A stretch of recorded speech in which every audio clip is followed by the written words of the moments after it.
gemeenteraadsverkiezingen komen eraan. Ter voorbereiding geven wij alle politieke partijen in Den Haag 5 minuten de tijd om hun plannen te presenteren. Vandaag sta ik hier met... Tijmen van Wijngaarden, ik ben lijsttrekker van de SP. En wij zijn van plan om sociaal echt te gaan bouwen en de huren te bevriezen. Wij willen onze wijken veel beter gaan verbinden met OV en het ook toegankelijker en betaalbaar maken. En we willen onze wijken gaan opknappen. Waarom bent u bij de SP? Ja, op mijn 19e ben ik lid geworden van de SP. Ik studeerde in Utrecht, maar woonde toen met mijn ouders. En ik kon helemaal geen betaalbare woning vinden. En mijn vriendin woonde in Loosduinen. En als ik met het OV naar Loosduinen moest, dan was dat echt onmogelijk. Dus de SP zag ik, die was de enige partij die echt actie wilde voeren om dingen op te knappen, juist door betaalbare woning te vinden. Ik had toen ook een bijbaantje als pizzabezorger. En daar werd ik echt heel slecht voor betaald. En mijn collega's moesten echt meerdere banen hebben om daarbij rond te komen. Ja, de SP was ook echt de partij die dat oppakte in de Kamer. En ook de straat op ging met de vakbonden. En dat vond ik heel inspirerend, dus ben ik uiteindelijk bij de SP terechtgekomen. U noemde net al 3 belangrijke punten voor jullie. Waarom zijn deze 3 punten zo belangrijk voor Den Haag?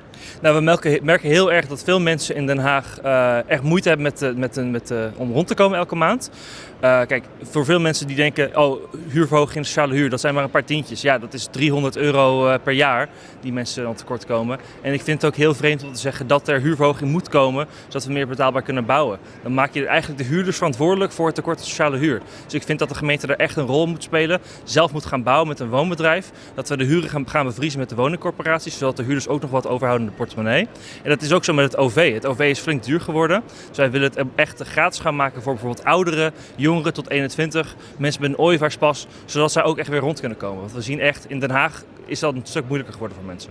En u noemde net al een paar punten, maar hoe willen jullie het dagelijks leven van Hagenaren verbeteren? Nou, juist door die woningen te gaan bouwen, zodat meer mensen een betaalbare woning kunnen vinden. Ik heb zelfs tot mijn 24e hier bij mijn ouders in Den Haag gewoond, omdat ik geen betaalbare woning kon vinden. Terwijl ik al 2 jaar lang fulltime werkte.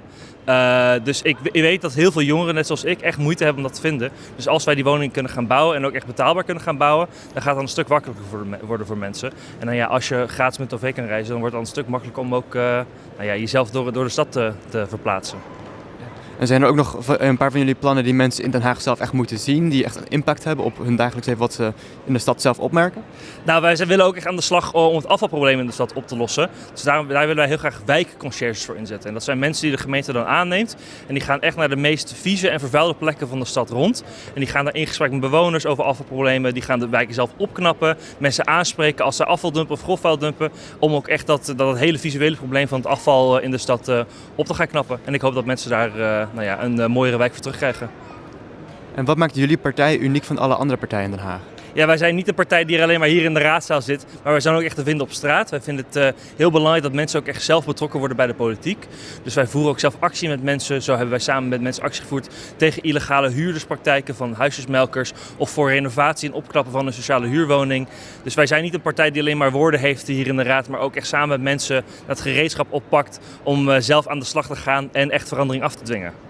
Ja, u benoemde net ook al dat u de straat echt ingaat. Zijn er ook specifieke manieren waarop jullie actie gaan voeren om voor de gemeenteraadsverkiezingen aandacht te trekken naar jullie partij? Nou, wij hebben dus nu heel veel contact met sociale huurders die echt problemen hebben met bijvoorbeeld de corporatie dat die niet communiceert. Dus wij willen daar grootschalig met die mensen mee aan de slag, bijeenkomsten organiseren, de straat op gaan, dat soort dingen. En we willen ook echt zelf wijken gaan opknappen. Dus wij gaan binnenkort zelf met een busje de wijken in, gaan we grofvuil meenemen en dan gewoon netjes voor mensen weggooien, zodat zij een mooiere wijk ervan over krijgen. Waar kunnen mensen meer lezen over uw partij? Nou, je kan naar onze website gaan, daar staat ons verkiezingsprogramma en onze kandidatenlijst. Dus dat is een hele handige bron om echt te lezen wat willen we allemaal precies. Ook op onze social media posten we van alles met onze kandidaten en waar we echt voor staan, zodat je ook die mensen een beetje kan ontmoeten. Dus ga naar onze website en ga naar onze Instagram pagina.